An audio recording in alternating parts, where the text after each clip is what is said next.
Hey, Shalom, everybody. Shalom. Welcome to the Way Remnant. I'm Jeff Brannon. And I'm Miranda Brannon. And we are live tonight, and I'm excited. We have Scott in the green room.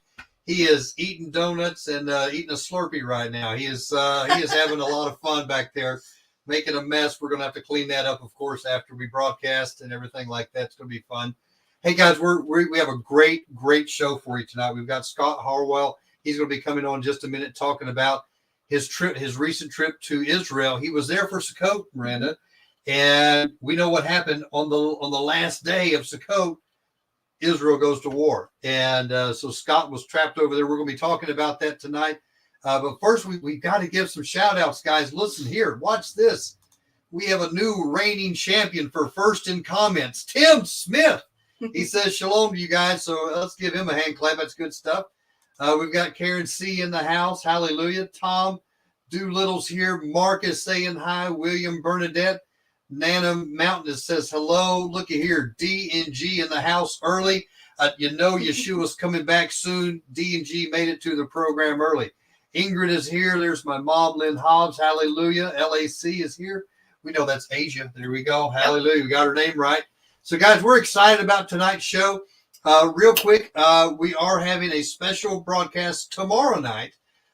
Same place, same time. We're going to be having Doug Krieger come on and talk about the Oracle of Damascus. So I'm pretty excited about that. But I'm excited tonight, Miranda. We have, drum roll please, Scott Harwell in the house, live, all the way from parts unknown. Hey, brother, how you doing? Birmingham, Alabama area. Yeah.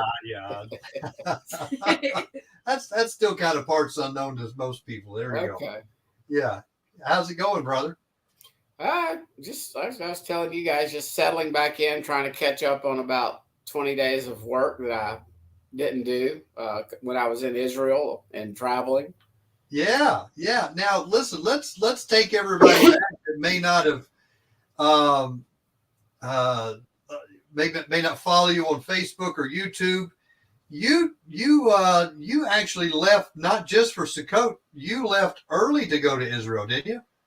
Yeah, I left on the 17th and got there on the 18th. And I was actually there for Yom Kippur. I was there for a Shabbat, and I was by myself for the first 6 days of the tour.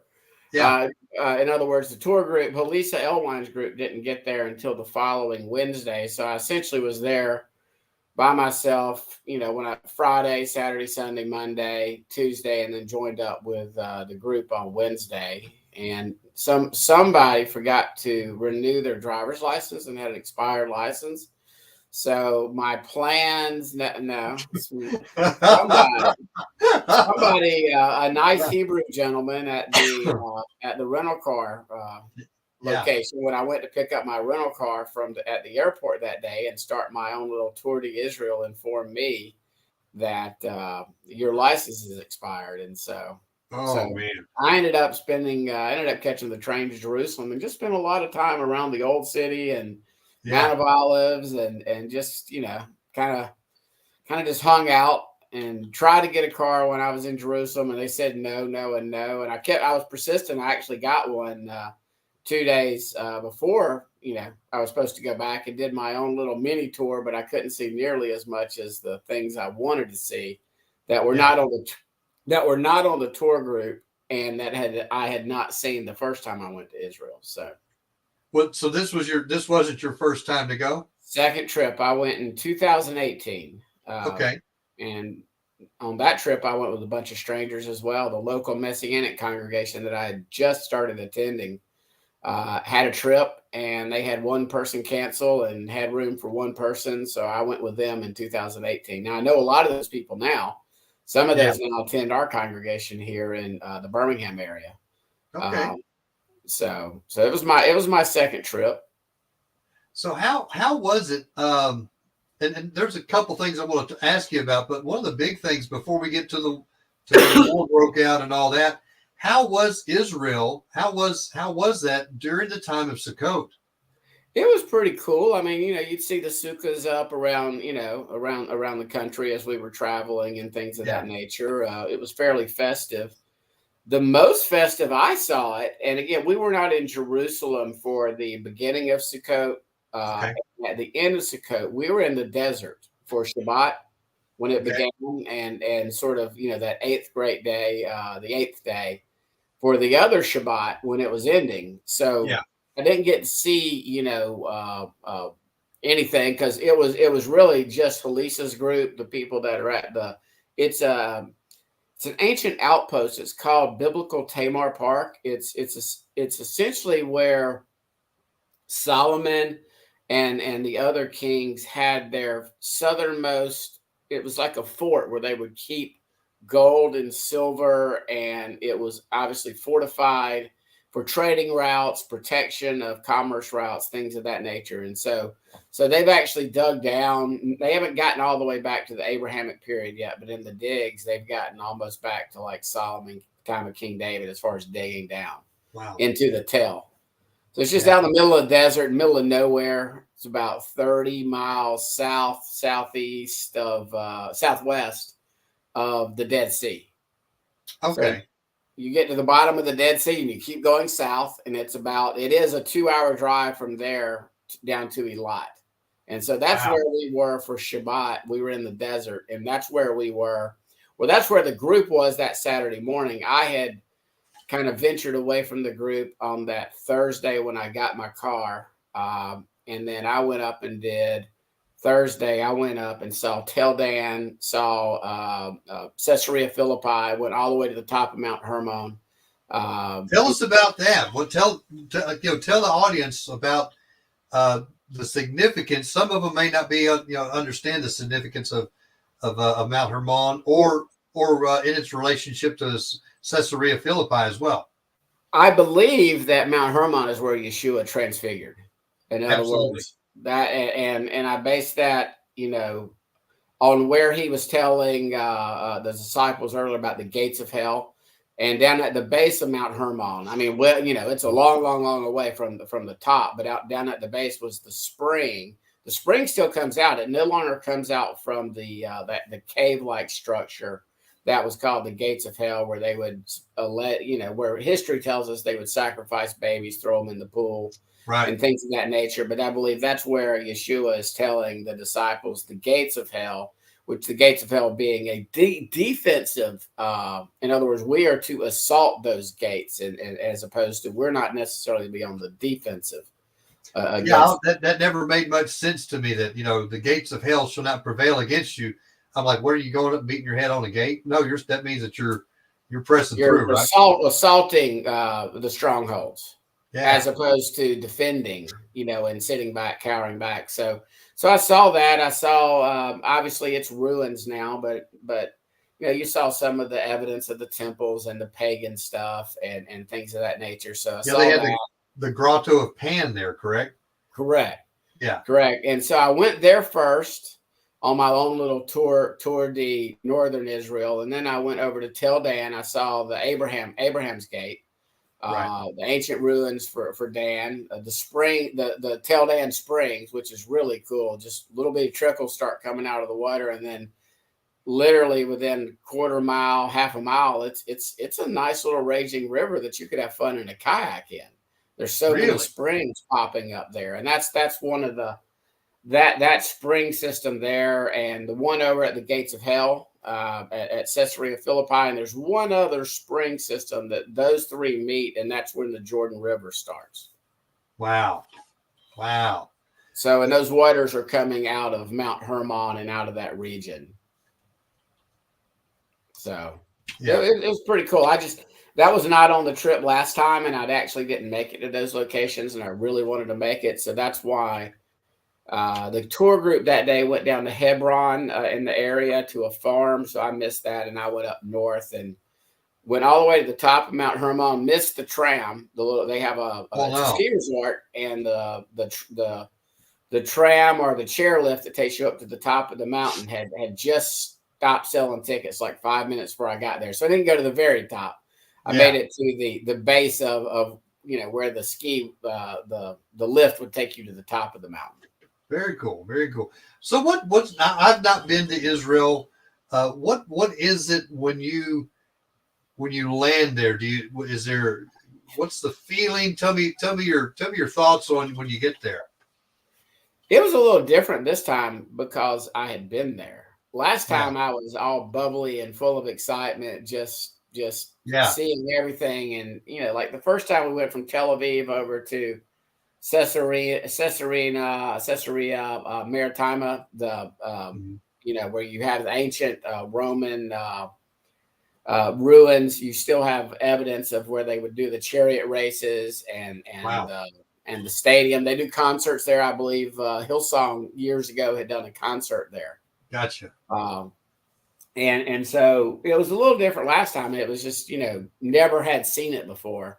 Yeah. And this time, even though I hadn't been all these places, I had already seen the land. I'd already seen, what it looked like between Tel Aviv and Jerusalem, what the landscape looked like. So it was not as, from a novelty or brand new thing, it wasn't the same. Yeah. But the coolest thing about the trip, I've mentioned this to my friends, and the coolest thing was the first Shabbat going there. It's normally the ladies that were there and the gentlemen that were normal attendees. Most of them were Messianic Jews. Some were Israeli citizens. Some were there on work visas. And I took some pictures because it was so cool, the people that were in attendance. And one of the ladies said, please don't post that because of the persecution. And that's something, a lot of people don't talk about, that, if you're Messianic and you're a Messianic Jew, there is persecution by a rather militant minority portion of the Orthodox, right, the Hasidics. And even then, it's not all of them, but right, it certainly is, it is there. So they asked me not to post that. But what was cool about it is there were people from Africa. I met people from Europe. I met some people that were from South America. There were some Asian ladies there that were from Korea and China and Japan, a few Asian men, mainly women. And you could tell they didn't speak a lick of Hebrew or any English. And the service was in Hebrew and English. And they just sat there with these big smiles on their faces.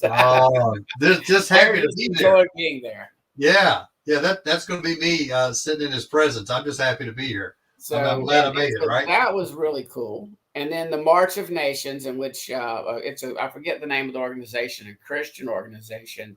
Yeah, has been organizing a March of the Nations in support of Israel now for, I don't know how many years, but there was probably about 3,000 people participating, and there was probably 150 from China. There was about 100 Americans. There was a loud group behind us, Americans from Slovenia, and the Fijis were really loud and boisterous, and they were all in their their native tribal gear. I mean, did we have anybody boisterous carrying our flag?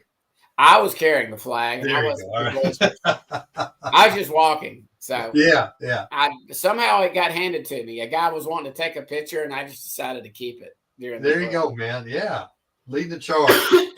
I was not part of the official flag carrier guy, but it was just really nice seeing the kids, even the teenagers, the young adults, the older people, seeing how that they knew that these individuals, at least in this parade, and the politics is a different story, and those at the upper levels, completely different story. These are the average citizens that don't need to be lumped into the synagogue of Satan or this Zionist conspiracy that just is bubbling up left and right amongst some of and I'll just say it, the Messianic and the Hebrew uprooter movements. And people got irritated on Doug's show this last week when I said, well, if it doesn't apply to you, that means you're not a Hebrew uprooter and you're not Messianic.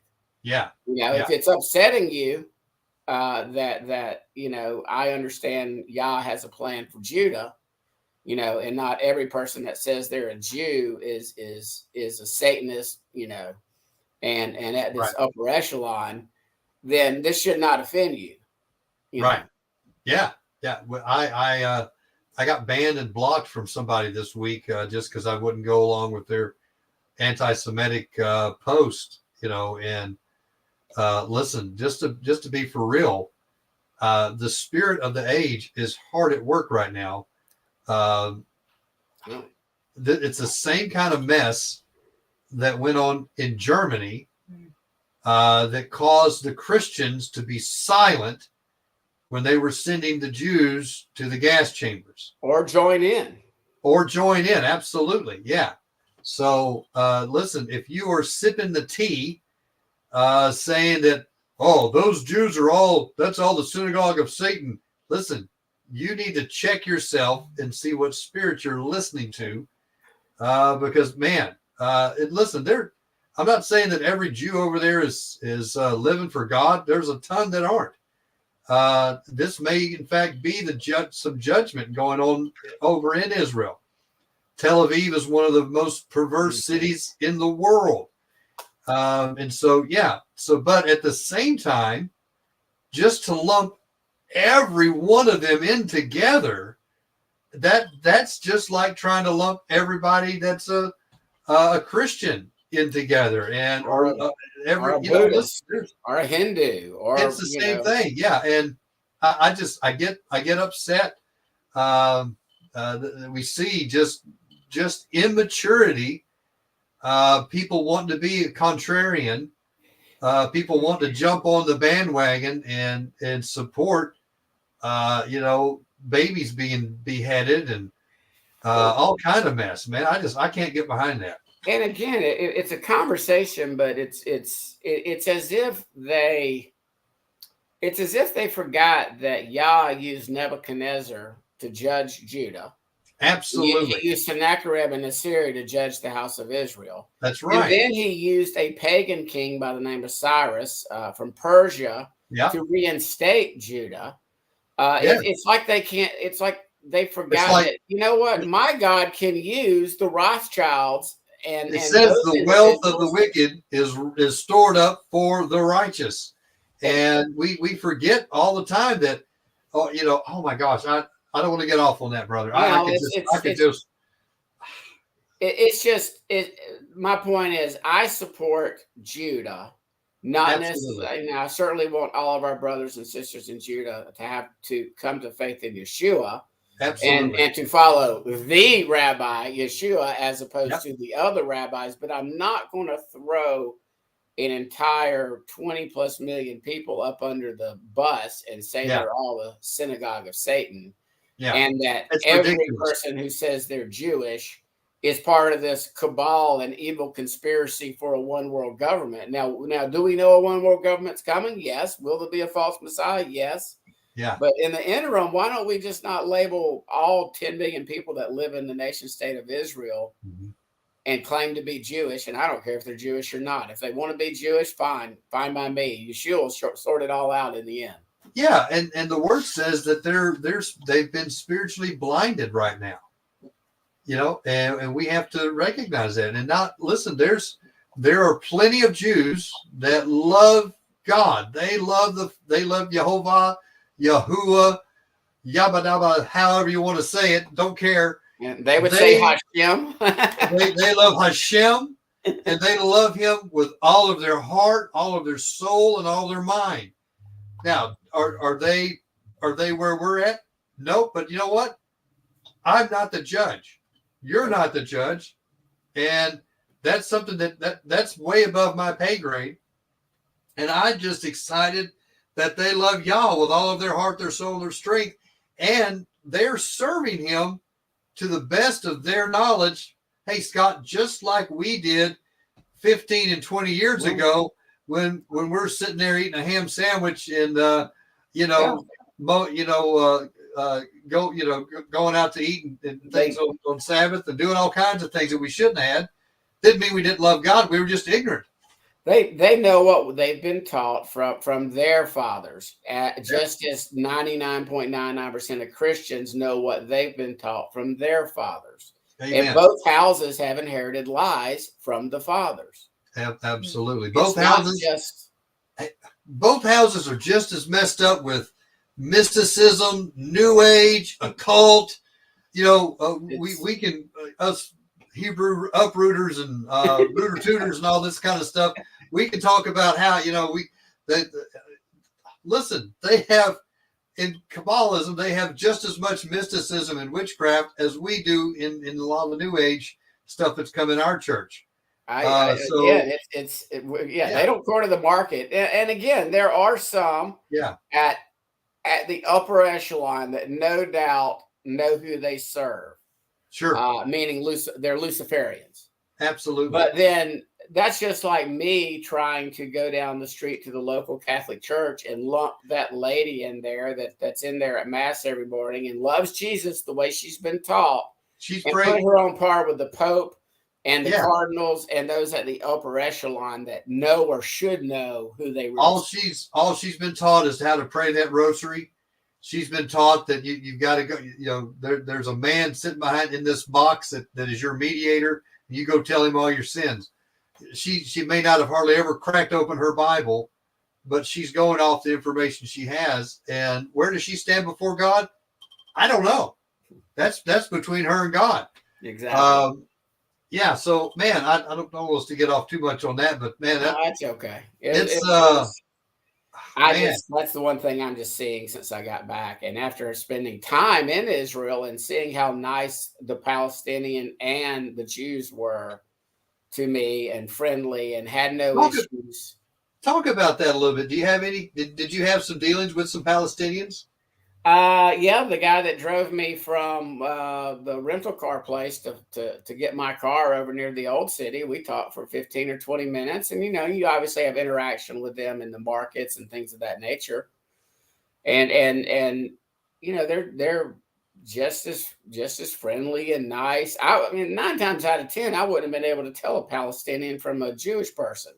There you go. And a lot of the secular Jews over there, they don't wear kippahs. You don't know if they're Palestinian, Jewish. There's blonde-headed Jews, red-headed Jews, black-headed Jews, dark Jews, black Jews.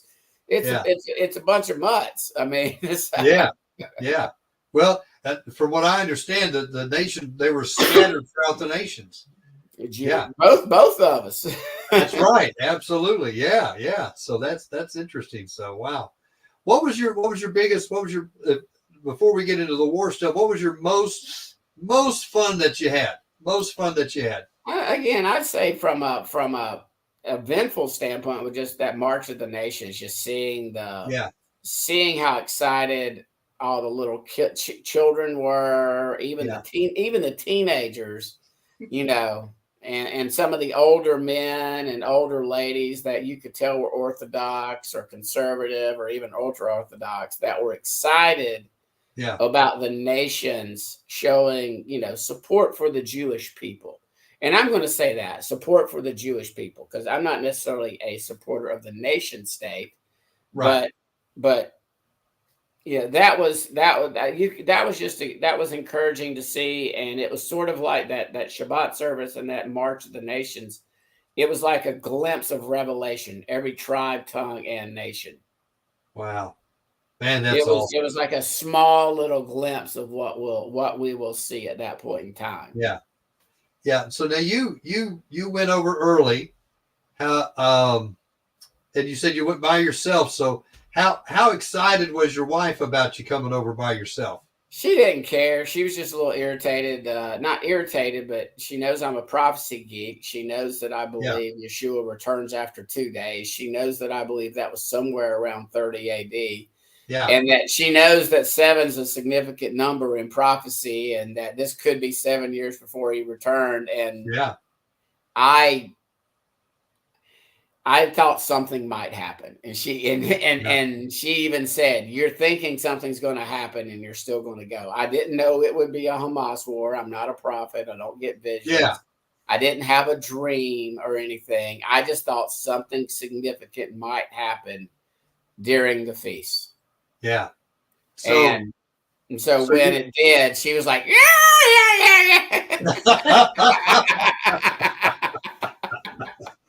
Yeah, I know. One time you called me and I was telling you I was praying for you. You're like, don't pray for me, pray for my wife. Yeah, she was having a harder time of it than you were. Yeah, because it really, once I got the news, I was not in any danger where I was. I was in a lot. I was a good 100 miles, 80 miles as the crow flies from Gaza. Okay. There weren't any sirens that I'm aware of in Eilat that evening, because they're probably afraid to shoot them at Eilat because they might hit Jordan or Egypt. So where is Eilat in relationship with Gaza, with Jerusalem? Where's that at? Jerusalem, it's probably about 3 to 3.5 hour drive, pretty much due south, if not southwest from Gaza. You were north of Jerusalem. No, south. You were south of Jerusalem. Eilat is right there at the border of Egypt and Jordan. It's the Gulf of Aqaba. It's the very, very southernmost part. Like, gotcha. When you're in Eilat, if you keep driving south, you can only drive south another 10 miles and you hit the Egyptian border, and you have to come back up the coast. It's a beautiful coast, and the water's beautiful, and there's got beaches, and and obviously that's also where they offload a bunch of cars, and a lot of commerce that's sort of one of their ports. I believe it was one of Solomon's ports as well. Interesting. And so again, I don't think Hamas launches rockets that direction, because if they land short, they hit Egypt. If they go long, they hit Jordan. And they don't want to mess that up. And they don't want to mess that up. And so you've only got about a 6 to 8 mile. I'd have to look at it on a map, but it's probably, the border is not that wide. They're right there at the bottom tip of Israel. So it would be from where Gaza is. If you looked at a map, it kind of does it. Gaza would, if you had the Mediterranean, trying to do this, and here's Gaza here, and then Israel then sort of comes down and does this loop. So it was probably, I haven't looked at it and done it exactly, but I bet it was about 80 to 100 miles south. Where I was would have been southeast of Gaza. Okay, southeast of Gaza. Very good. Tell us about the seventh night. So, what did you do the day before all this broke loose? Do you remember your last day? I drove all the way down from Mount Hermon that Thursday night. I saw everything on Thursday. Then I drove down late, stayed in the desert with Elisa's group there at Tamar. So then I spent the night, and then I told, okay, I'm headed to Eilat. So the next day I just went down to Eilat to vacation. No more tour. I'm just going to go down there, snorkel. I'm going to go down there, sit on the beach. I'm going to go have a nice meal. I'm going to go stay in a middle of the road condominium / hotel. Not one of the high end, but not the rich hotel either. Thank you, Karen. Thanks, Karen. And so that's what I did. I just went down there just to sort of relax on the last day. And my plan was to get up the next day and maybe swim in the Gulf of Aqaba, sit on the beach, and do a bunch of nothing for Shabbat. Yeah. And then drive up. My plan was originally probably hang out there all day, and then maybe make a pass through Jerusalem again just to say bye, and then head to Tel Aviv, get a hotel near the airport, get a good night's sleep, wake up the next morning, go through security, catch my flight, and be home by in Atlanta, Georgia by 5 p.m. that night, and be at my home by 7 p.m. Sunday night. That was the plan. So that was the plan, and then something happened. Yeah. Then I woke up. When did you first find out about what happened? I woke up Saturday morning. I didn't check my phone. Obviously, I'm assuming I didn't, because I was oblivious. To what had happened, or what was happening actually, because I woke up. I can sleep. I'm a good sleeper. I can rest really well on Shabbat. So I woke up probably around 9:30, and I'm walking out, and the manager that checked me in, nice Israeli lady, asked me where I was going, and I said, why? She said, she said, well, there's been an attack. You need to check on road closures if you're going, north today. And I said, well, I wasn't planning on checking out till 2. And she said, oh, well, you can stay here until 7 now. You don't have to check out until 7. And so that's the first I heard. And so then I started checking the reports and seeing the news stories. And my wife had gotten the memo by this time. I think she was still up. She's up a lot of times in the middle of the night. So then, I checked in with her and pretty much told her I made a plan. Okay, I'm going to go ahead and go north. I had to go back by the desert and pick up my luggage, and had lunch with Elisa's group there in the desert. Right. So I had lunch with them. Their bus was not going to leave for another 2 hours. So I went ahead and just made the decision to get to Tel Aviv. Hopefully my flight would not be canceled and I would be able to get out. But on the way up, I got the notice that my flight had been canceled. Yeah. So got the hotel room, closest one I could find at a decent price near the airport. Asked about, what if there's a siren? They had a safe room / bomb shelter there on the floor that I was on. Yeah. So I got the instructions on what to do then.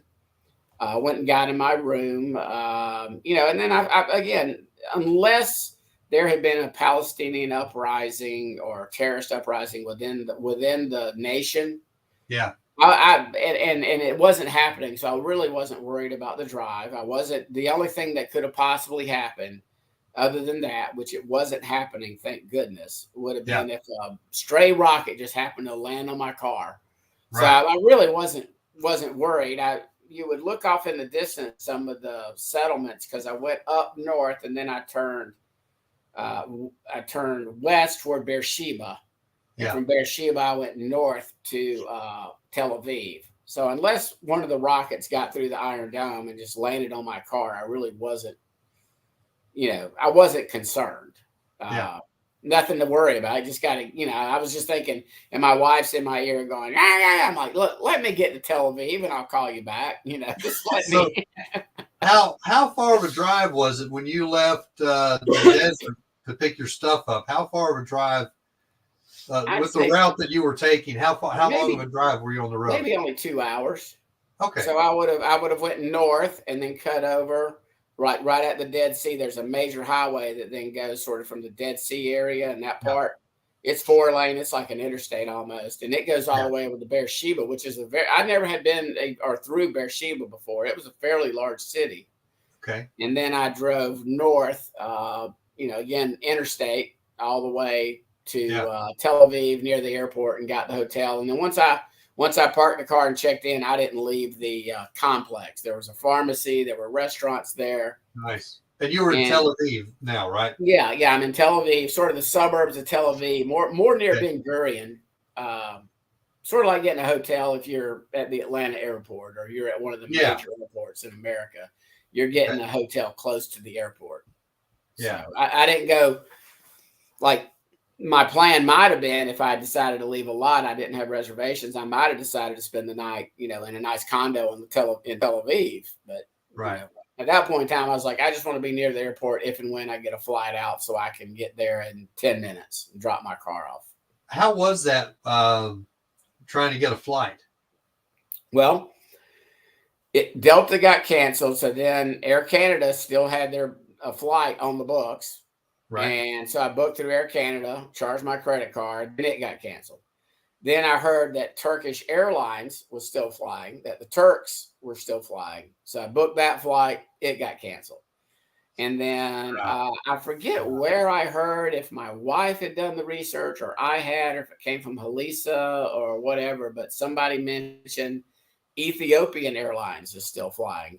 So my next plan, if I hadn't gotten out soon, was to take the train to Jerusalem, a bus to the Jordan border, cross the border, and then catch a bus to Amman and catch a flight out of Amman. That's what a lot of groups did, larger groups, so they could stay together. And that's what some others did that were in Israel. They ended up crossing into Jordan, getting flights out of Amman.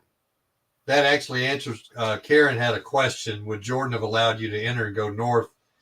So it sounds like Jordan was being hospitable and letting people come through to get out of there, huh? Yeah, tourists. A friend of mine, I say a friend of mine, a guy that I know that I've interviewed him on mine and Doug's show before, Joe Dumont. He's a prophecy geek like me. He was over there looking for the abomination of desolation, trying to verify it was going to occur on September 22nd. He wrote a book about it. It didn't happen. That's why I don't like to ever set firm dates.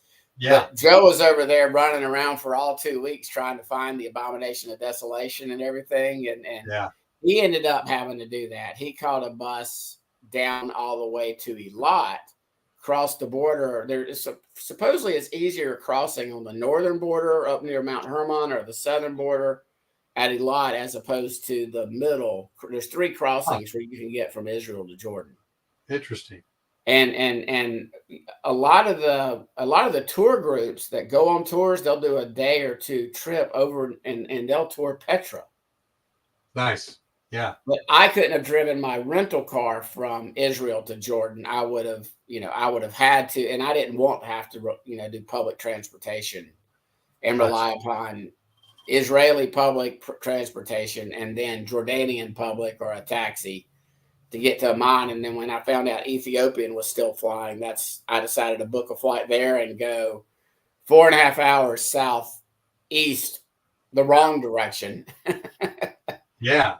So I had to fly from Tel Aviv to whatever city that is in Ethiopia, and I was in Africa for an hour, rushing through the airport to catch the connection to DC because I'd already missed the Atlantic connection because while I'm at the airport, it had been kind of quiet for a while.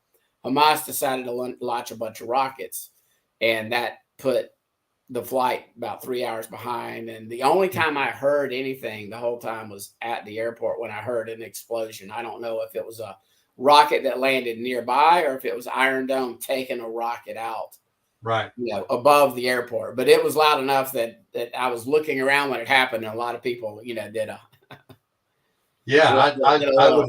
I would be willing to bet that everybody on that plane when you guys got ready to take off, they were doing some serious praying because and once we got above where a stray rocket could just accidentally hit the plane, because it's not like these are that's the good news about it being Hamas right now.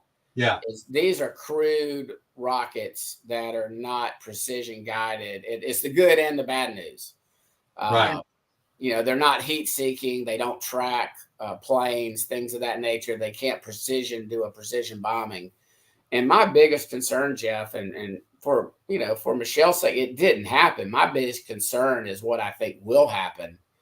If not in the near future, it's going to happen when Hezbollah and Iranian proxies invade and if that would have happened then, and Iran gets involved, and then the USA gets involved, and then it gets worse and worse and worse. But if that all happens and we start talking biblical prophecy, it's going to affect us in America as well. So yeah. So what was it? What was the feeling like? I want to share a picture of you. I want to embarrass you here. Hang on. That's okay. You can't embarrass me. I take pictures. Yeah, you're the one that took the pictures, right? Yeah. Or gave my phone to somebody to take. Yeah. Tell me about this picture here, brother. So there was a young couple there. They had 2 young children, and they had their dog, and their home in Tel Aviv did not have a safe room.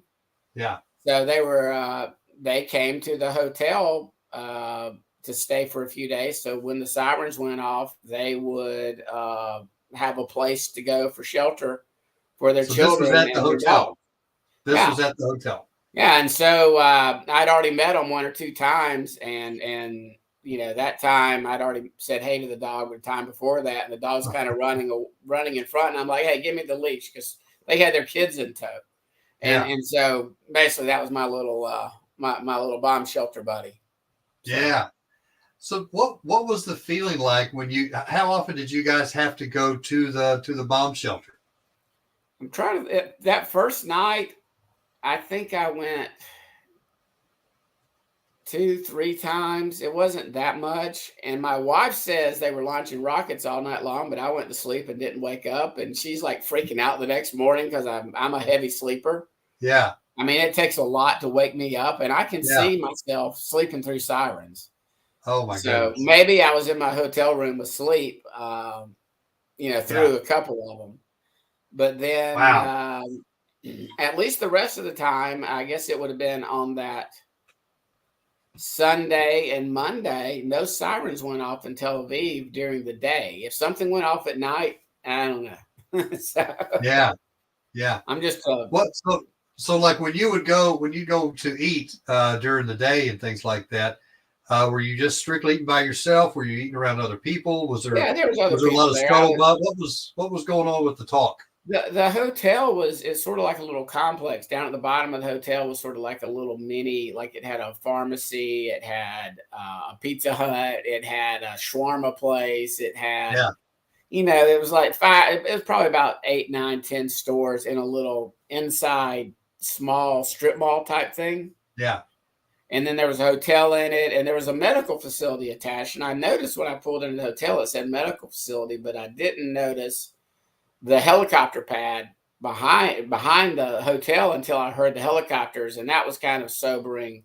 Watching the IDF and I guess it would have been sort of their MASH unit unload injured people off the helicopters, and I'm assuming these would have been the ones that didn't need to go to emergency surgery because they would have been taken to a hospital. This was probably people that needed medical attention, but that could, like a triage type unit that could get it at the sort of, I don't want to say a dock in the box because it was like a medical clinic, but it had a helipad. Yeah. So I would That see had to be a helicopters. sobering moment to see.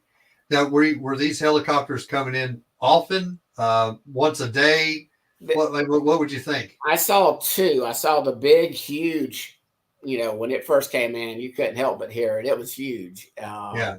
And then the second one was same thing. They were offloading patients, but I think it probably could have only carried 4.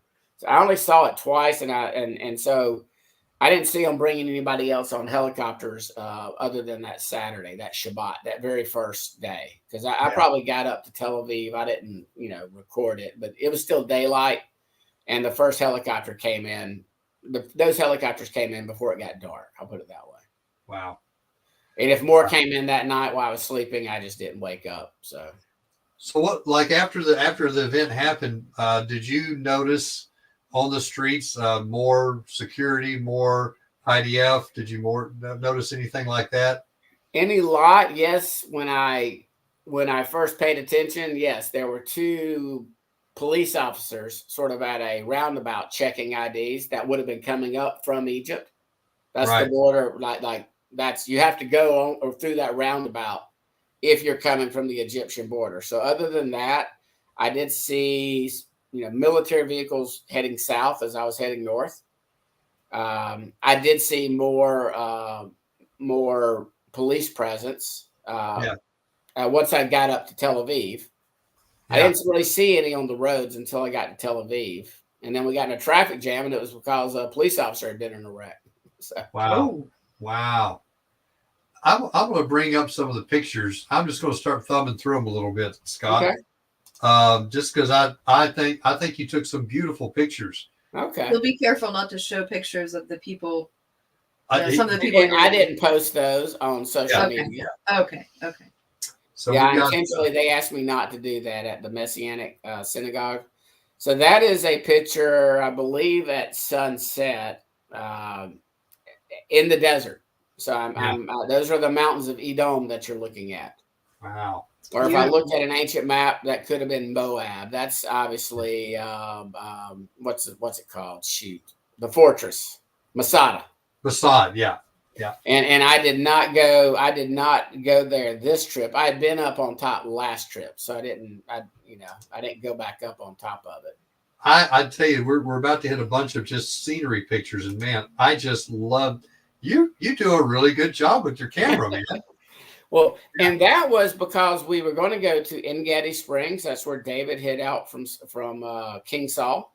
And it's sort of like an oasis in the middle of the desert and in the Dead Sea area.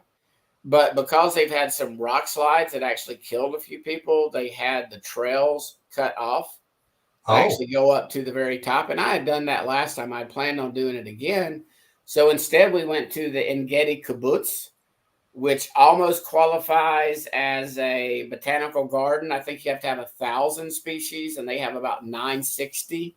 Wow. Some of these would have been native. Others are tropical from other countries. Like they had cactuses, and I didn't know this. Cactuses only actually come from America.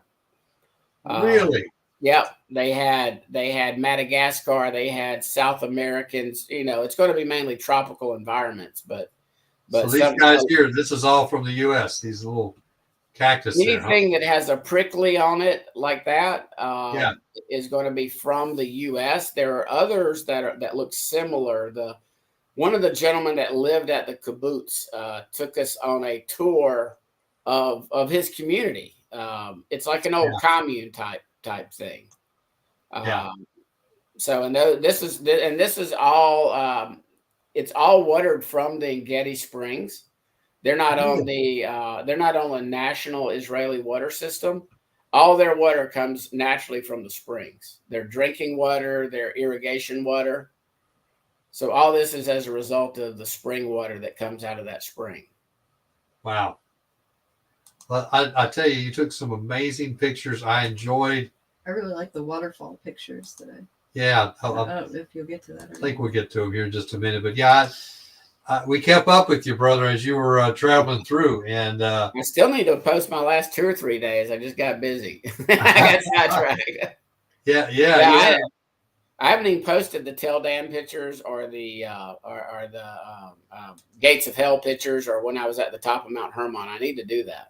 I would love to see those myself. Yeah. Well, it's because I was driving all day, and then I got, it was late when I got to the desert, and it was late at night, and then I drove to a lot, and then I was doing fun stuff. So yeah. So what is this? What's this a picture of?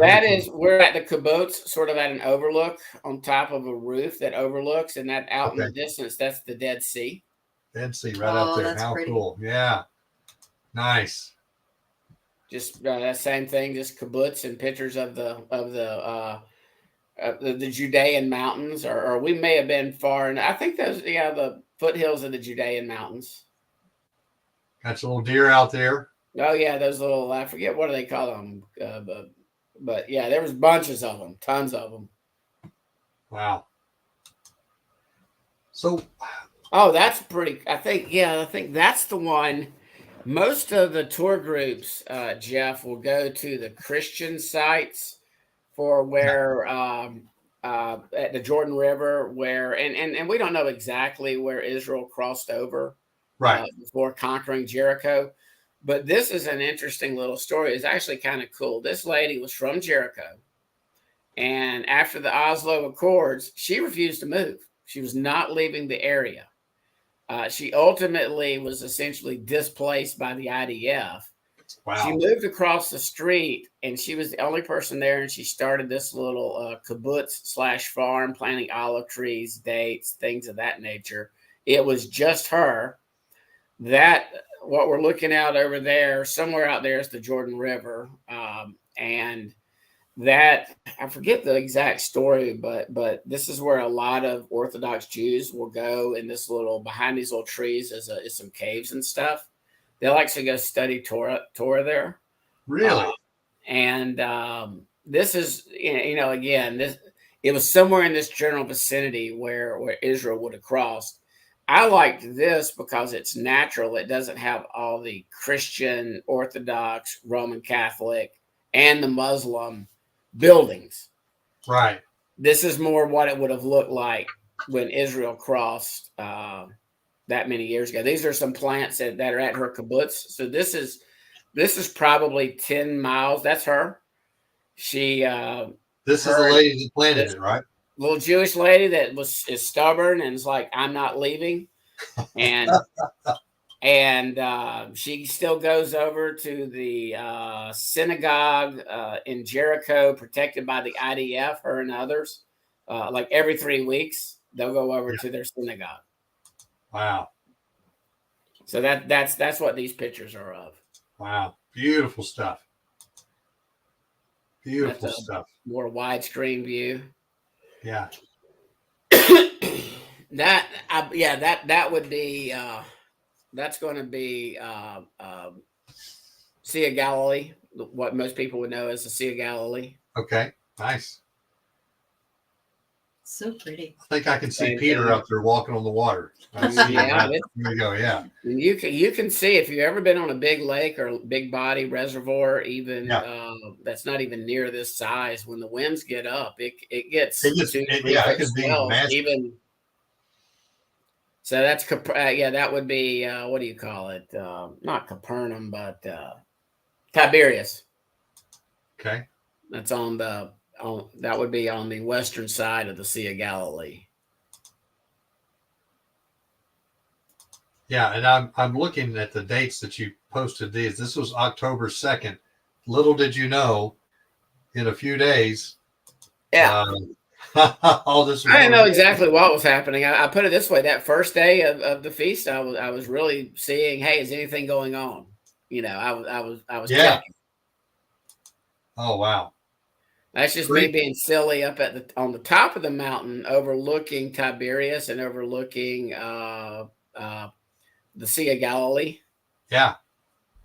I like this picture. It's where I pulled the thumbnail from. There you go. Yeah, I don't ever just like to stand there and take a picture. Oh yeah, yeah. You got some really good pictures. Man, you're up there. You're on you're on a little bit of a hill there.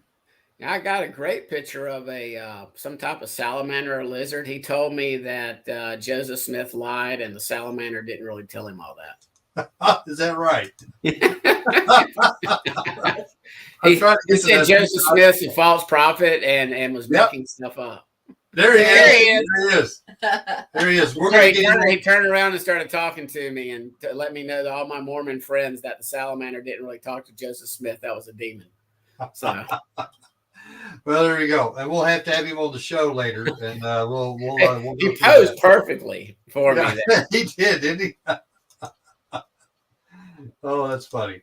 Yeah. Oh, yeah. There's a big picture of it. That's right. He's just hanging out. He was. Well, it was a lot of story to tell. I'm sure. He's just sunning himself on the rock, catching the views. Yeah. That's pretty cool.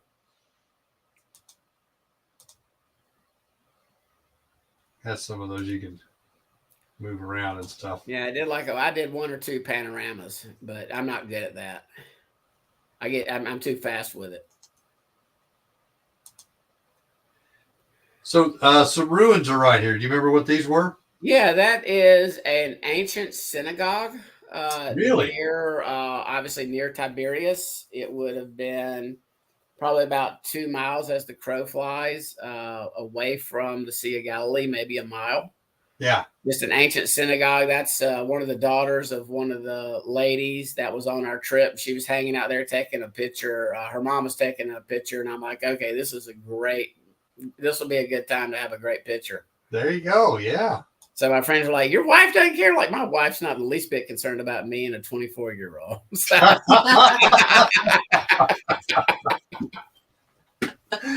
Oh, I love it. I love it, brother. Hallelujah.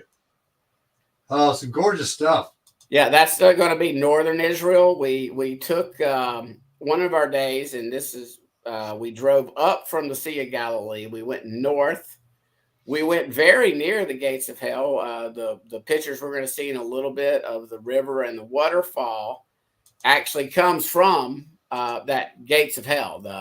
Really? Yes. So this would be about a mile and a half further downstream.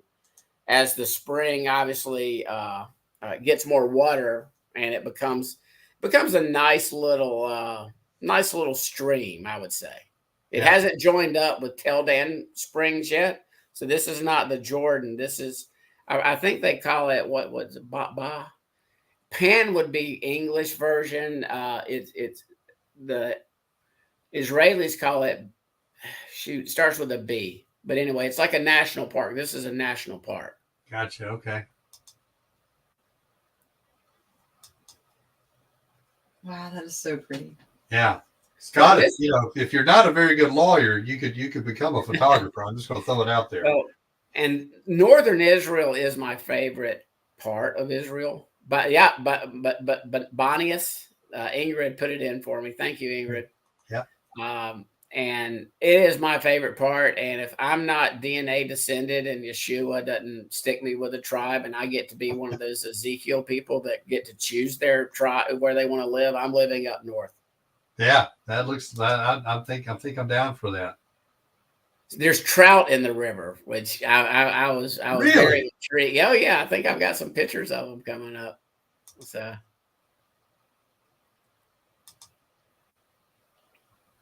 All this did so when everything started going south, did it help? Did you find yourself kind of going back through these pictures to give you some comfort, or did what was going on? Not really. I really was just not that worried. My only concern was there's the trout. There's some trout. There we go. Yep. My only concern was whether or not Hezbollah got involved, and it turned out into an all-out war and an uprising all throughout Israel for the militants. Again, the 10% game changer. Yeah.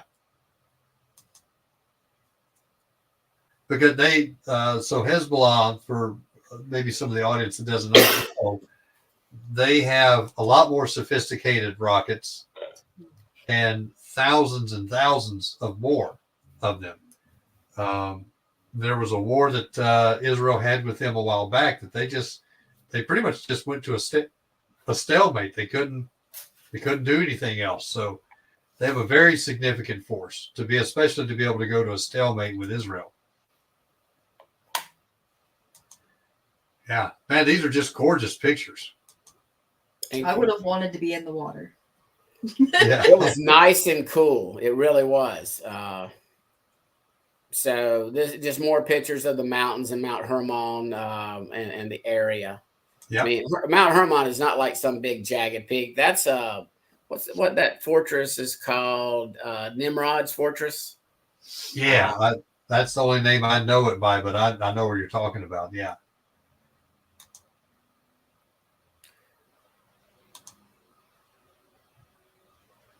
Boy, some great pictures, Scott.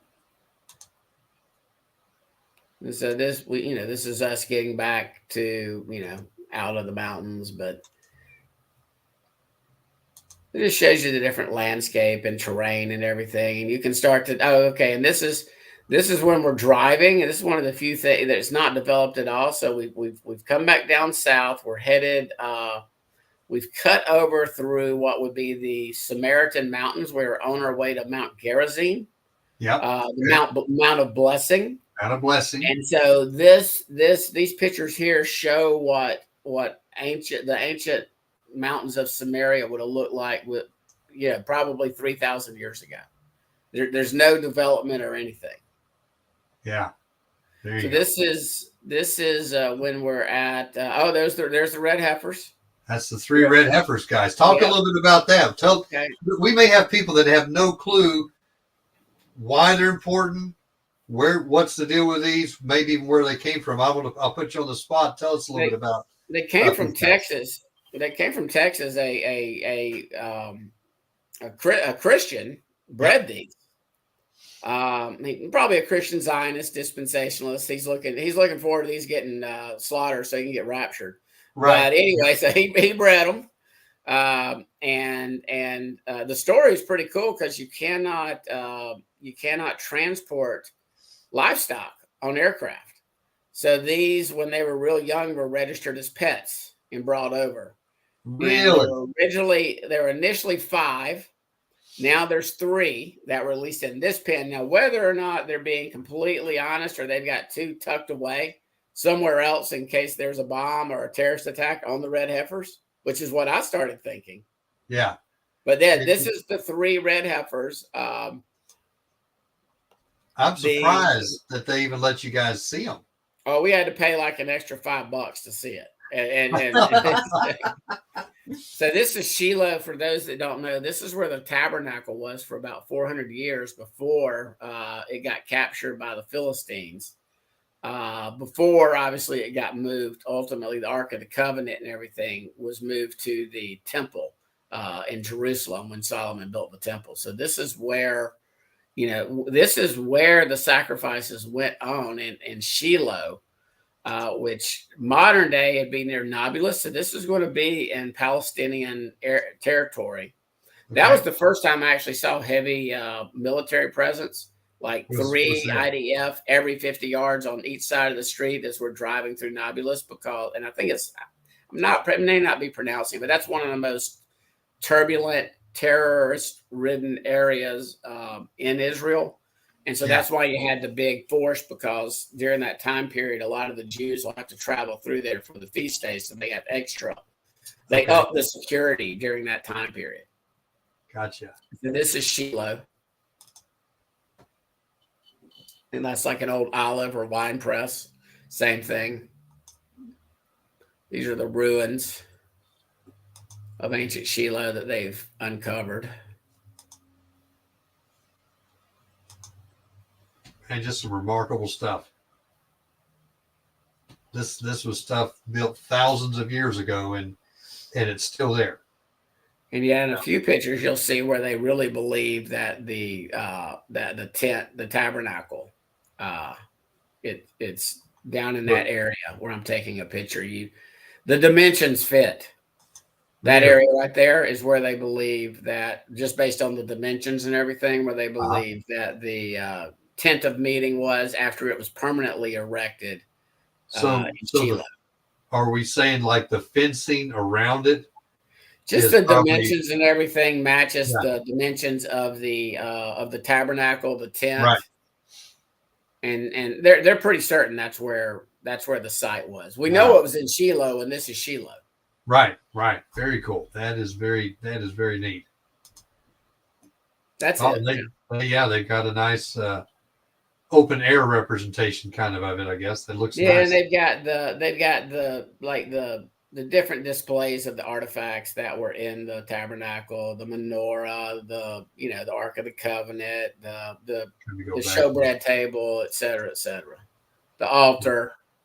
Yeah, we have the incense there, the altar. Mm-hmm. Menorah, showbread on the other side. Yeah, this is nice. I guess over here to Ark of the Covenant would have been Ark of the Covenant, right? Mm-hmm. Yeah. Did you happen to see that when you're in Ethiopia? I did not. I stayed at the airport. I was there for 1 hour. I think it's somewhere in Jerusalem. I think. I do too. I absolutely do. I think Ron White probably found it, but there's the some people say that the Ethiopians have it down there, and I think that's been debunked. But I put that on your Facebook, and I think somebody thought I was being for real. So yeah, we need a dripping sarcasm emoji. We do, man. Yeah. We really do. Yeah. There we go. Got some soldiers. This is the top of Mount Gerizim, the Mount of Blessings, and there were 2 Israeli soldiers patrolling up there. So nice. So I took their picture. My friend Jeannie, one of the ladies on the tour, she got a picture with them, and my photo bombed her. I need to get her to send me that picture. So, what city do we see in the skyline way in the back? They told me it had cleared up a little bit. Yeah. That's really near the coast. If that tells you how small Israel is. So about how many miles away do you think that is? Maybe 20 or 30. Wow. I mean, Israel's just not that big. I mean, it may be more for all I know. I mean, that's a pretty big skyline, and we were on a very, very high point. I mean, getting up to the top of the mountain where we were was a nice long drive winding around to get. Well, I was going to ask, it was a drive. We didn't have to do a big walk, right? No, we didn't have to walk from the valley up to the top of the Mount of Blessings. Did you go on Mount Ebal as well? We didn't go. No, we didn't go to the other side of the mountain. We tried to go to the lookout, but they had it closed for some type of construction or whatever. Okay. Supposedly the acoustics there are great. That if there were no background noise, that you could stand over on the other mountain and we could carry on a conversation without shouting. Really? Wow. That's fascinating. And these are just some ruins on the top of Yes, and most believe that this is where the ancient the Samaritan temple was built, Right. in which Yeshua is traveling through, and the Samaritan woman talks about where we worship on this mountain. And This is where that's this mountain right here. Yes, this is where Jeroboam would have set his central place of worship, installed his fake priesthood. Right. Invented his own feast days. Roman Catholicism says hi. That's right. Yep. And the more things change amongst the house of Joseph and the house of Israel, the more things stay the same. They do, brother. It's in our genes. We get it from our great grandpa, who was an Egyptian high priest. I hear some of our Torah brothers, and they talk about, I can't believe that the Jews built these fences around these things, and then we start doing the exact same thing, and I'm just like, come on.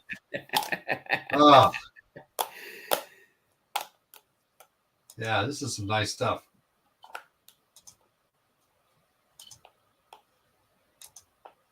So while we're going through these, you can stop me if you see something here you want to talk about. Yeah, that's just more pictures from the top of that city that it started to clear up a little bit. That is so cool. That is so cool. I think we're getting into the pictures with this is where we just went back to Jerusalem and had some free time, and they had a Israeli Jewish boys choir. Because the Orthodox, talking about fences, the Orthodox cannot listen to a lady sing. So to get that high pitch tone, they have boys choirs. Really? Yeah, and so everybody was just gathered. This would have been on Yehuda Street, which is near King David. It's just sort of like the commercial district, hotels, etc. Right. And so that's just me chilling out for 30 minutes. I took a video or two, just hanging out, watching the show. Nice. And that's as we're walking down to the March of the Nations. Right. Now you've got some really cool pictures in this. A lot of good flags. You got all kinds of action things going on. Mm-hmm. This was really cool. And this was a parade for the Feast of Tabernacles. Is that correct? Yeah, it's a Christian organization. I forget which one it is, but they organized the March of the Nations in support of Israel. And so I'm just kind of taking pictures of people, and that's one of my British ladies that was on the tour with me. She was from England. That's just some random Asian lady. Yeah. Just some fellow Americans, and start to just kind of. So this was a pretty big deal. If you go through your pictures, there's a lot of flags. It's a lot of people. It is. I didn't take so many pictures during the march. I wish I'd have taken more, but I was carrying that banner. Yeah. Well, you got to represent, brother. We appreciate that. So I think the Fijis were the loudest of the bunch. What you mentioned this while ago? You mentioned it was just like every tribe and every tongue. That's what we're witnessing with these pictures. Just yeah. Oh, I see some of the native people that he was talking about there, native costumes. Yep. Yeah, and I've got some good pictures of them coming up too. He was one of the English guys on the tour with us. Nice. So there's I think that was the Chinese ladies. Okay. Yeah. They were all from China.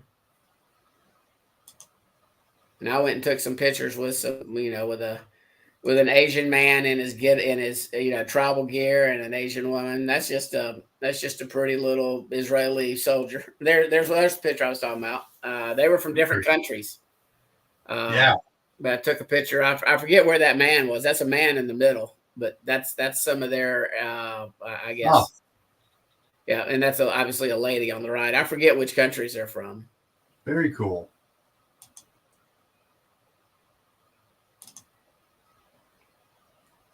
And what day was this, do you think? This would have been Wednesday. Okay. So there's again, just pictures of people on the side of the streets, and the crowds got much bigger.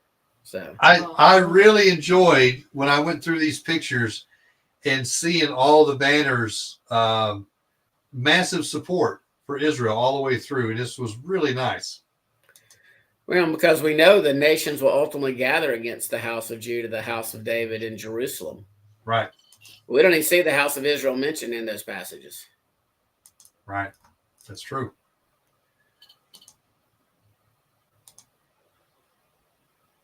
I think that, those were some people either from Bolivia. I don't know my flags that well. Bolivia, it was one of the South American countries. Gotcha. Okay. A lot of Hebrew speakers over there. So how were you with? Did a lot of them speak English as well? Did you have any trouble communicating anytime, or everybody? No, most of the Israelis, most of them speak English. Now, Yeah. a lot of your Russian immigrants are just probably now learning Hebrew. Gotcha. More of the Chinese and different nationalities, but no, it was easy to communicate, especially in the touristy areas. Pretty much everybody speaks English. Gotcha. So on Shabbat, the hotels that you're at, did they have? From what I understand, they put the elevators on a system where they just hit every floor and then they just kind of go up and down like that. Yeah, and they're labeled Shabbat elevator, and you don't get in those unless you want to stop at every floor. Yeah, yeah.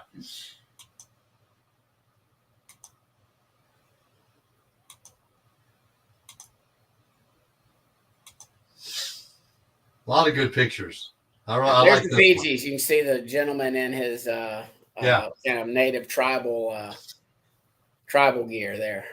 So yeah, that's good.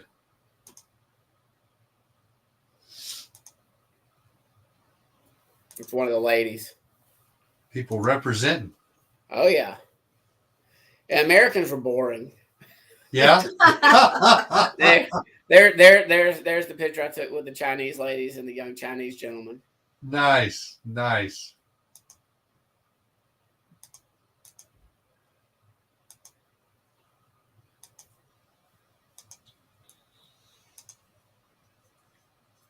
So, did they have any other kind of things?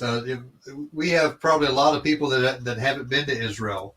What's it like on Shabbat when you're in Israel? It is probably the way Shabbat should be. There's nobody doing anything around Jerusalem.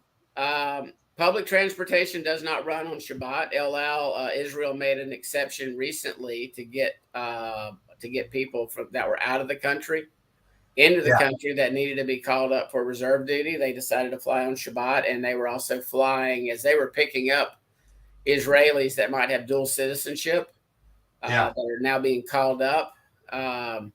That's just a safe room sign when I checked in the hotel.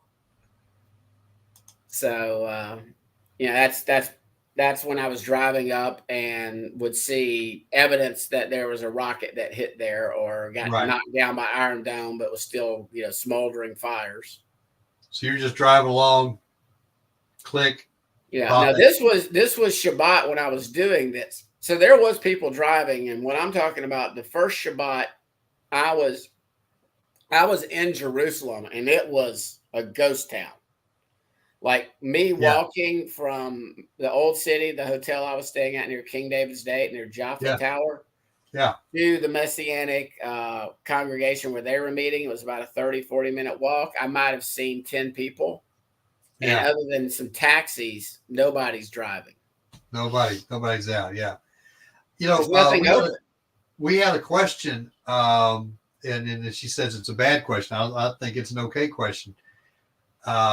When you were in most of the cities, did you see a lot of the trans?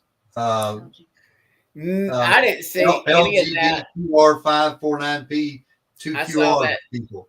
I saw none of that in Jerusalem, and none of that in Tiberias or a lot. Obviously, I was not in Tel Aviv when they were doing any of their marches or anything of that nature. That's really, I think, where the majority of the openly trans or gay individuals. That's where they're probably going to live or do their socializing and interacting, would be Tel Aviv. Yeah, David, I thought that was a fine question. So no problem there at all. It's good. It's a good thing to ask. And if you don't mind me telling you, yeah, it wasn't this trip, but the last trip. It's a funny story. I wanted to get a picture of the sun coming up over the Golan Heights for the Sea of Galilee. So I was in a hotel, but I couldn't get a good picture. So I walked down trying to get to the water, and there's docks everywhere. So I wasn't going to get a good picture. So I kept on walking. It's about 4:30 in the morning. Yeah. And I'm walking, and I'm seeing, like some Orthodox Jewish, Hasidic Jewish people, they were all men, and one was standing here, and then 50 yards down, there was another. I just assumed that they were waiting for work to open. It wasn't Shabbat the next day. So I finally found a boat launch to be able to get down to where I would have an unimpeded view of the Sea of Galilee and be able to take pictures as the sun came up over the Golan Heights, the mountains on the other side of the Galilee. And so I'm sitting there, and I found a little picnic table, and I just start to chill. It's early in the morning. I'm not an early riser, but I made myself do this. Yeah. And then I see this Hasidic Jew. He's wearing the full-blown Hasidic outfit, the black pants, the white shirt, the black coat, the hat. He's got the Hasidic ringlets and everything. And so he's walking down the ramp, and I'm like, that's interesting. And he starts walking towards me. I wasn't threatened or anything like that.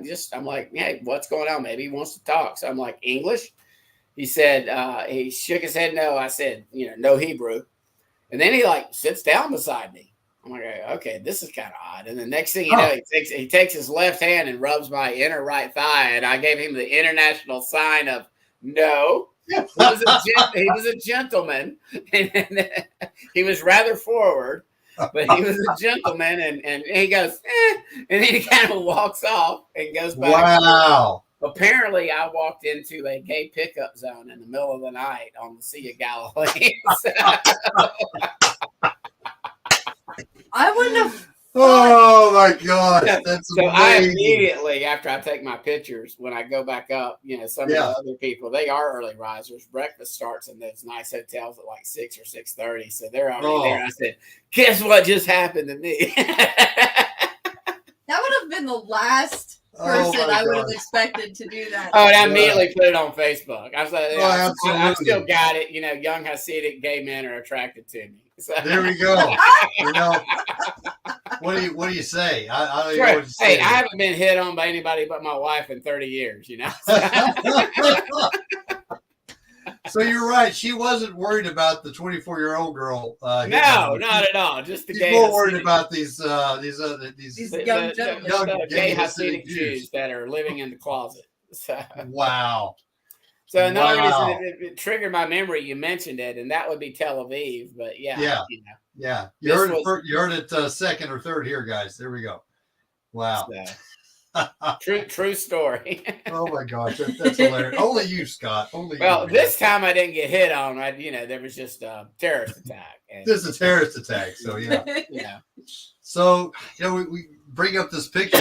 Those helicopters coming. Yeah, that's what I was saying. I didn't realize I was sitting by a helipad, and then these helicopters start to come in, bringing in and offloading the wounded, and that was unsettling. That was not for me, but for what I was then realizing as everything was unfolding. You got to remember, at first they didn't really know how atrocious this was. Yeah, right. Yeah. All we knew at first was there was some kind of an insurrection down south, or from Gaza. Hang on, Kinsley's messing with stuff here, and we also know that I think at the time 500 rockets had been launched or something like that. Yeah, boy, did we have an awakening coming up to more stuff. So. Just a couple more of these pictures, and we can kind of talk some other things. I think you were saying this was a picture of I think we talked about this. You said this was where they were unloading some stuff, and you couldn't even couldn't really tell what was going on, but you couldn't see if the bag was those were empty. stretchers, gurneys. I mean, there were people on them. Yeah. Yeah, it would have been very sobering. Yeah. Yeah. So, and this is right outside. That's obviously sirens happened. I ran to the bomb shelter, and I was taking care of the dog. So there you go. Having a good time there. There you go. That's the that's the family. Yeah. One of the families. Nice. There we go. That's just picture Canaan when he was little, or Michael. His All mama right. did that to him. There you go. Yeah, yeah. Well, brother, man, thank you for those pictures. And so talk to the audience a little bit, because you had quite the trip to get back. I mean, you were all the way down south, almost into Egypt, and then you're like, oh, I need to get up north so I can fly out of here. Mm-hmm. You go up north, and then you end up flying back down south to Ethiopia. And they were one of the few airlines that were still flying. Tell us about that trip to. Once you got to Ethiopia, you were 3 hours late because of the rocket attacks that were happening near the airport where you were trying to take off. So I was supposed to have a flight from Ethiopia, stop in Dublin just to refuel, and then go directly to Atlanta. Yeah. But because I missed that, there was a flight to D.C. that they actually held for this flight, and then they held it for me and about a few other people that were on the Atlanta flight. They rushed us through Ethiopian, customs in the airport. They're not as strict when you're already on an international flight, obviously. Right. And then I kind of did the hurry up to the airline and got on the plane and stopped in Dublin, checked in with my wife saying, hey, I just landed in Dublin. Yeah. And then from Dublin all the way to DC, then just, thankfully it was only like a 2 or 3 hour layover there. And then from DC to Atlanta. And then a blessing, a friend of mine had been working in Atlanta. He's my neighbor right down the street, goes to Shabbat at my friend's house as part of our congregation. He's like, he happens to message, hey man, I'm in Atlanta. I can pick you up. So I didn't have to wait the 2 hours for the shuttle, or my wife, and kids didn't have to drive the 2 hours over. Oh man. Because, I would have had to wait for about 3 hours because I took a shuttle over there. My wife just dropped me off at a shuttle service to go to Israel, and I took it. And obviously that shuttle got missed on that Sunday. Oh. And I wasn't going to rebook it until I knew that I got back, Yeah. Makes sense. Yeah.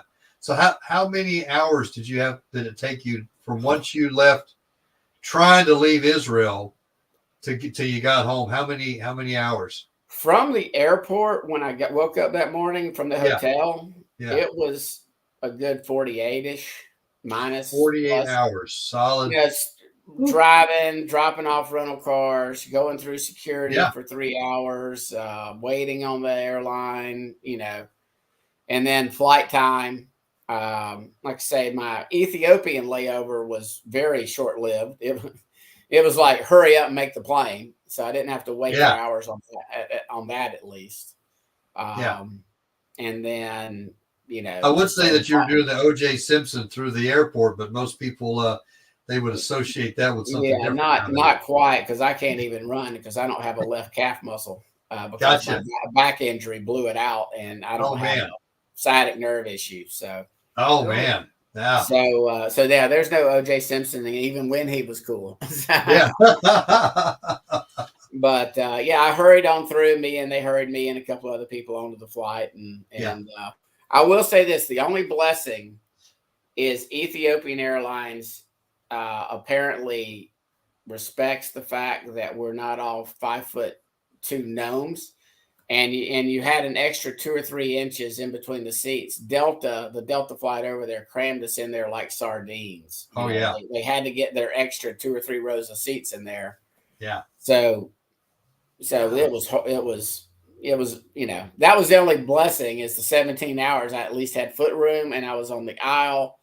In the middle of the aisle, so nobody bothered me if I was sleeping, needing to get out. I didn't bother anybody, and nobody was in the middle seat, so I could stretch my legs out.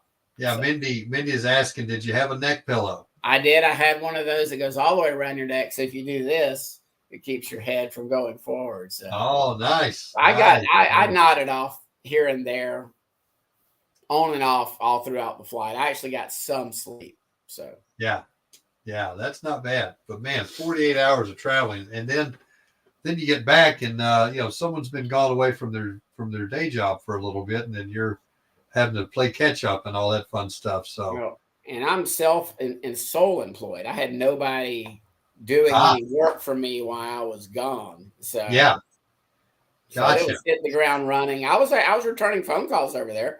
I was on the phone with one client. oh gosh. I think on that Sunday, as I was getting ready, I said, "Hey man, I'm sorry, I got to reschedule. By the way, if I have to run real quick, it means there's a siren." He goes, "What?"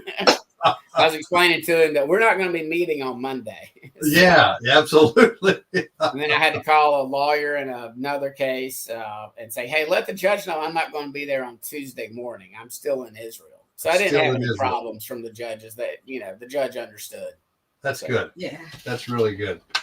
So your big takeaway from this, I mean, when you're thinking about it now, and you're seeing these things in the news, obviously I think everybody's concerned if Hezbollah throws their hat in, Iran throws their hats in. I mean, we're already there.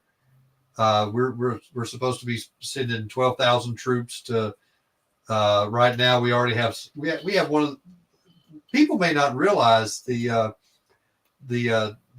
USS Gerald Ford has a laser cannon, several laser cannons on this aircraft carrier, and they can do some amazing stuff with this particular. It's the most sophisticated aircraft carrier that we have, and it's for us to put those kind of assets right there, sending 12,000 troops, man, Scott,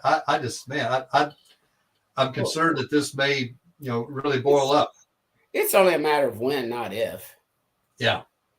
So, and again, I don't pray. I believe Yah's will is going to be done on His timing. Absolutely. And so I'm not necessarily praying a certain prayer. I can say I'm hoping that maybe we have a few more years before all hell breaks loose on earth. Yeah. And before, and again, I don't like to set dates, but I am a firm believer that He's got a 7-day plan, and we're about 5.993-ish days into this redemptive plan. Right. And I say ish, we plus minus 2, 3, 4 years. If we're still chatting in 2035, I'll go either A, I was 100% wrong, or B, our calendar is more whacked out than I thought it was. Yeah. I agree with that statement there, brother. I really do. Have you been in contact with anybody that may still be over there, or all of our group got out finally? The people that I like that I had met that are over there would be a couple of the ladies that are they go over there for months at a time at that biblical Tamar Park where they cook and do just. Yeah. They live in Israel in the desert, and a couple of them decided to stay till November. Even with all this going on, instead of bugging out. And I'm not saying they won't change their mind in the future, but the last update, we kind of have a little WhatsApp group message. Yeah. Half the group was fortunate. Their planes had already landed and were in Tel Aviv at the airport. And so United wanted to get their airplanes out of Tel Aviv, and so they made their flights Saturday night. Wow! So half of them, like Halisa and her husband, and a lot of the others, they actually got back to the States, on late Saturday, early Sunday. I guess it would have been early Sunday. Yeah. Wow! So they were in the air when all this started, right? No, they were still in the desert. I had lunch with them in the desert. Oh, that's right. Yeah. Because their planes were already there on the ground and the crews and everything. They went ahead and kept the flights. They just didn't do the flight. Like my Delta flight got canceled for the next morning. Gotcha. Like I was supposed to fly out at like 10:30 Tel Aviv time. Yeah. Well, kind of wrapping things up, Scott. What's your big takeaway from everything? I mean, Sort of the good, the bad, and the ugly. The good part was seeing future revelation being fulfilled. Every tribe, tongue, and nation, neither Jew nor Greek, but includes Jew and Greek. Absolutely, yeah. And then the bad / ugly is definitely Hamas, and just they hate all Jews just because they're Jews. Yeah. And they seize upon the extreme Muslims that actually believe a lot of what the Quran says. Not the love people part, but the kill a Jew behind every tree part. Yeah. It's the extremists that worry me. And at the same point in time, I understand there are Zionist Jews that they are as racist as any Muslim or Arab or KKK member ever thought about being. They think they're going to rule the world and that we're going to be their slaves. And Israel will rule the world, but it's when Yeshua returns, and you and I are as much part of that kingdom as any DNA Jew ever thought about being. Yeah, and so I was going to say, we see some people, even in the Hebrew roots movement, that submit themselves up under natural born Jews. And they're like, yeah, we're a second-class citizen to you. And that's not the case. We're all one body, one faith, one baptism. It's one. Echad. We are all one in him. Yep. We shouldn't try to place ourselves above or beneath anyone. We're all. I get it. I understand why Messianic Judaism started in the 70s, when a bunch of Jews placed their faith in Yeshua as Messiah. And they didn't want to go to church. They didn't want to give up Shabbat. They didn't want to give up the feast. Yeah. And they didn't want to give up their traditions. And many of these traditions are not anti-biblical. They're extra add-ons. But to your point, there are many Messianic Jewish, the mainline Messianic Jewish denominations still teach what I call Messianic Judaism dispensationalism, in which you Gentiles, y'all don't need to keep Shabbat. You don't have to keep the Shabbat. You can eat all the abominations that you want to. Keep Christmas, keep Easter. Yep. You don't need to keep the feast of Yeshua. You don't need to keep his feast. And at all the conferences, there will be 10 speakers, 9 will be Messianic. They'll be Jews, and then they'll have a token goy. And again, that's just wrong. But they're a product of again, believing that the church is a new entity and separate and distinct from Israel. And that's sort of my main mission right now. God has me on is to beat that door down, smash them upside the head, while at the same time knocking the Hebrew uprooters upside the head, saying not all these Jews are fake Jews. And I don't even care if they're racist or elitist. You're not supposed to hate on them and lump them all in with the Rothschilds and this international satanic conspiracy that we all agree is going to happen. Yeah. Yeah. And I love the point, and you were able to make it before I did. God has used heathens all through the past. Cyrus, Nebuchadnezzar, we can go down the list, right? And so for people to say, oh, we couldn't use, the Rothschilds did this and they're evil. Okay, well, if they are, is that too hard? I remember a guy that wore a snake on his head that God used to deliver Israel and defeat all the Egyptian gods. Made a showing of them. He used Pharaoh and the hardness of his heart to show forth his glory. So we can come on. And again, I do get it that I believe, many prophecy people would disagree with me, but I believe, the false Messiah will be accepted by Jewish people and by the whole world. And it's all goes back to the Tower of Babel. There will be a one world government. There will be, no buying and selling unless you take this mark. It's all going to happen, but it doesn't mean we need to hate on the 99%. Or 99.99% of the lower rung echelon that are not part of this, this satanic conspiracy. Yeah. And again, there are some Kabbalah, mysticism Jews. There are some Jews, they'll spit on Christians. but they're the minority, you know, Yeah. and they get condemned by the majority of Jewish people. And you have certain individuals who will focus on this and focus on that upper echelon. And you would think they're almost pro-Iranian shills. It's like they never, you know, they focus on how bad the Israeli state is and all of its issues and problems.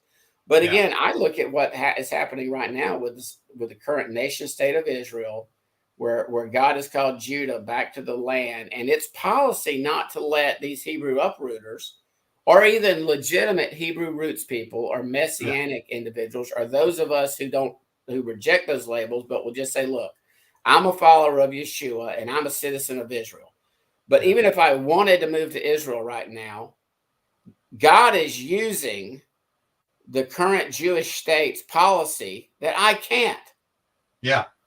Yeah. And that's him allowing this to happen for a reason. God is currently using Islam to prevent Judah from rebuilding its temple. Now, will that last into perpetuity? But do you not think if the Dome of the Rock was not there and you didn't have all these tensions and that ongoing abomination of desolation, ongoing, when I say not the final fulfillment, that says God has no son on Mount Moriah?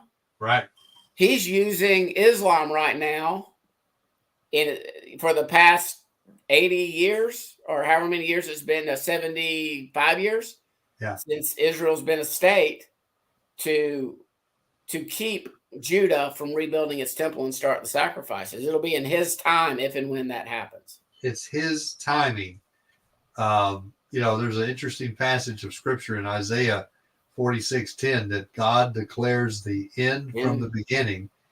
And we can't, even if we tried to push prophecy forward, we can't. No, it's going to happen on his schedule. Yeah. You know, the whole Bar Kokhba uprising was from some rabbis, Rabbi, you know, I won't go through the names, but I was going to say it, but Rabbi Akiva, hey, Messiah's here, let's go, run, you know, and he declared a false Messiah, and man, they got smacked. Well, and the Jewish believers in Yeshua could not do that. That would have been apostasy. That would have been blasphemy. So that caused a schism between the Jewish believers in Yeshua and those who had not yet accepted it. And that caused an even further schism. And again, Judah, you know, the house of Judah, it's a lot to blame. But again, put the blame back on Yah, because he's the one that says he did it. Yeah.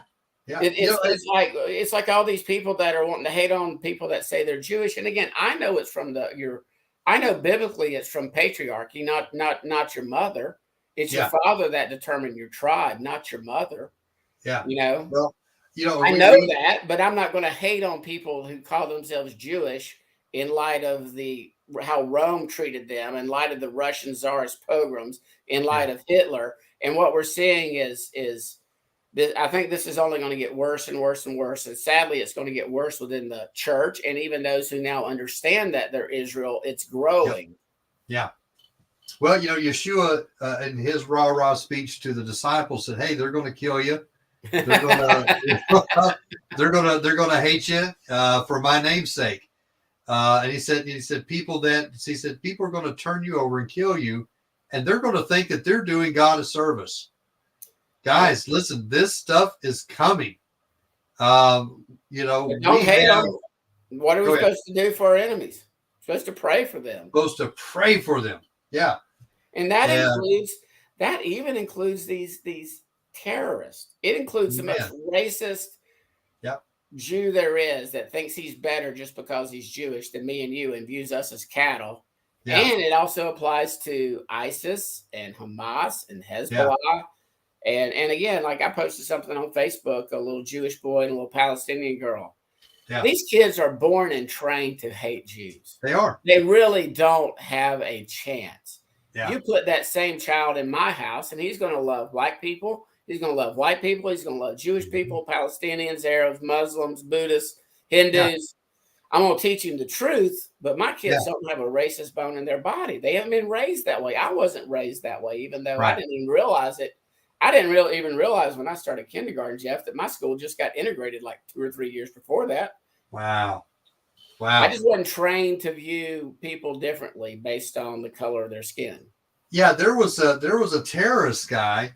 I remember reading about this. There was this terrorist guy that was actually going into churches and breaking them up and sending the people into prison. There was this one guy was even present at a stoning. And a couple years later, we see that same guy getting knocked off his donkey. And you know what? He wrote 2/3 of the New Testament. Yeah. Well, I had a nice Christian lady. I like her, Mahogany. I don't know if she'll listen to this, but she said, "Yeah, and then his name was changed to Paul." I wanted to go, "No, poor soul. Bless your heart." His name was not changed. That's the Southern bless your heart right there. There you go, baby. There you go. It's like an Asian that we can't pronounce his name that calls himself Kurt. That's right. Yeah, that's right. Yeah. His name's not Kurt, but he goes by Kurt for our sake. Right. Yeah, that's right. Yeah, you can't pronounce this name. There we go. Yeah. Hey, well, Scott, a takeaway that I had from your trip in listening to you tonight also was that you were walking in some shalom. You were walking in some peace, even with all this mess going on around you. You had some peace going on. I wasn't worried about it being the nations gathering against Jerusalem. Yeah. I'm a firm believer God's got the numbers on my head counted, and I'm not dying 1 second before. I'm not going to go jump off a mountain and tempt him, as Yeshua, Yeah. But I felt, it would have taken some very unfortunate circumstances for me to, when there was no uprising. Right. For me to have any harm. It would have been like 0.001, and there's just no point in worrying about that. Now, my wife was worried. She was anxious and worried and wanted me home. And again, the most unsettling part was just as I started to get the news reports about what happened to the Israelis at the concert, the rave party, what happened to families in their safe rooms and the horrendous stuff that happened. That was, and then seeing people unloaded there at the hotel by military helicopter. That was upsetting. That was sad. Sure. It was sad. And it's sad what's going to happen if we are in the end times. It's really sad what's going to happen, not just to Judah and not just in that area of the world. It's going to be worldwide. So absolutely. I mean, we've had our borders open in the U.S. for years, decades. People just pouring in from all over the place. It's not who knows what they have and what they've got and what their plans are. Yeah, that's and to be conspiracy, who knows what our government knows and is allowing to happen. And again, I know I do have a hard time believing that the Mossad and our intelligence agencies and everything didn't have a clue as to when this was planned and what would happen. But again, that's going to be at your upper echelons. That's not going to be the woman that lived in Ashkelon that got murdered. That's not going to be the probably the 100% of the people that I came into contact with in the land. That's not going to be the local Orthodox Jews in Birmingham, Alabama. That's not going to be my friend Sally Herring and Jeff Friedlander and others that are identify and are Jewish according to the rabbinic understanding because their moms are Jews. Yeah, that's not those people. Yeah, I don't know any Rothschilds or Warburgs or elite powerful bankers, and I'm thankful. I've never been invited to the Bilderbergers or the So. I know my banker over at Bear Credit Union, but that's really about it. Right there you go. But you know what? If he's your local banker, I guarantee you that the cabal's not having him participate in these secret planning meetings. No, not at all. Oh, well, Scott, thank you so much for coming on tonight, man. We really enjoyed listening to you. Enjoyed you talking about the pictures. Enjoyed you talking about being there with Sukkot. Let's see. Karen's asking a question here for you real quick. Did Scott check the signs in the stars beforehand? Thoughts on Mars war and Mercury the messenger in Virgo when the war broke out right before the eclipse? No, I did not. And I do believe that obviously events are written in the stars, not astrology, but the Mazzaroth, the ancient, Mazzaroth. yeah, the Mazzaroth. And I have that book by Bullinger, which Bullinger's theology was whacked in every other way. But that book, it's been years since I read it, but it was, I do believe that these, you know, if I've never sat down and devoted time to study it. I put it that way. I will say this. I don't think that the eclipse coming next year is just by coincidence. And X marking the spot or the ancient Tav. Yeah. I don't know that. I don't believe that. In other words, I was not too concerned. I would not go right now. If you offer me a free trip, I would not go to Israel during this next Passover season. I agree. I would go before. Agree. Yeah. You know, if somebody gave me a free trip and I could get away with it, my wife wouldn't kill me before I left. I would go maybe after. It's a live show, brother. I can't edit it out. There you go. No, that's okay. I would maybe go after Shavuot, in between Shavuot and Feast of Tabernacles. But I don't know that I'm ever going to go back to Israel from now until Yeshua returns during a feast. Yeah. Yeah. Yeah. It's understandable. It's understandable. So things happen on feast, and it doesn't look good until the final fulfillment when Yeshua returns on a future feast. Yeah. Getting there's not going to be necessarily fun and business as usual. So. You know, we talked about it a little bit the last couple shows. You know that we had the Pesach, we had Passover in with Moses. Then we had a greater Passover with Yeshua. We had Shavuot with Moses, giving of the law. Then we had a greater fulfillment of that when Yeshua came and the giving of the Holy Spirit, the writing it on our hearts and all that stuff. Guys, listen, there will be a greater fulfillment of each one of the feast. Each one of the feast will have a greater fulfillment. I really don't care where you stand, what you believe. Whether he's coming back on trumpets or Sukkot, he's coming back. There's going to be a greater fulfillment of Yom Kippur. There's going to be a greater judgment. We need to be about the Father's business and working on making disciples, not just getting numbers of people saved and writing that off in our books and say how beating our chest with how good we did. How many are we commanded to go make converts? That's right. Amen, brother. We're supposed to be out making disciples, and we have a lot of work to do, Scott. We have a lot of work, and these things that have been going on has just been like a cattle prod to me to get me off my blessed assurance and start doing more and more for y'all's kingdom. Yeah. And I think more and more are starting to question their blessed hope of getting raptured out of here before things get bad. I'm so glad of that. I'm starting to see signs of some really starting to doubt that pernicious doctrine, which just teaches sort of a complacency. Yeah, it really does. And I'm actually really glad of that, because I really think that plays into the great falling away of people seeing, wow, here's the anti-Messiah, Antichrist on the scene.